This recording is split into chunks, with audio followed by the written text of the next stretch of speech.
ছোট বড় অনেক জিনিস থাকে যেগুলো অনেক সময় আমাদেরকে অনেকভাবে অবাক করে। সেরকমই নেদারল্যান্ডসে আসার পর একটা জিনিস আমাকে ভীষণভাবে অবাক করেছিল। তখন আমি জানতাম না সেটার ব্যাপারে, কিন্তু এখন জেনেছি। তো আর অনেক দিন বাদে আবার সেই জিনিসটা দেখলাম। কয়েকদিন আগেই দেখেছি, কিন্তু এত রোদ ছিল যে আমি রাস্তাতে বেরোতে পারিনি রোদের কারণে। তো ভাবলাম যে আজকে আছে কিনা, তারপরে বেরিয়ে দেখি যে আছে এখনো। তো ভাবলাম যাই তোমাদের সাথেও শেয়ার করি। দাঁড়াও দেখাচ্ছি। এই যে এটা হচ্ছে আমাদের নেদারল্যান্ডসের ফ্ল্যাগ, আর তার সাথে তোমরা যদি দেখতে পাও সেটা হচ্ছে একটা ব্যাগ টাঙানো আছে, ঠিক আছে।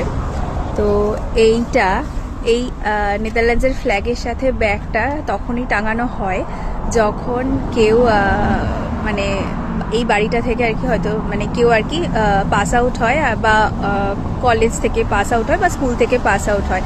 অর্থাৎ এই বাড়িটা থেকে এখন কোনো ছাত্র বা ছাত্রী স্কুল বা কলেজ পাস আউট হয়েছে, তো সেই জন্য সে তার বাড়ির জানলা দিয়ে ফ্ল্যাগ আর তার ব্যাগটা ঝুলিয়ে রেখেছে। বিভিন্ন দেশে বিভিন্ন কালচার থাকে, তো অনেক জিনিস থেকে আমরা অনেক কিছু শিখি, অনেক অবাক হই। তো প্রথমে অনেক বিষয় অবাক লাগতো এখানে আসার পর, বাট আস্তে আস্তে এখন সয়ে গেছে। তাও এটা ভাবলাম নতুন জিনিস, তাই শেয়ার করলাম। বাই।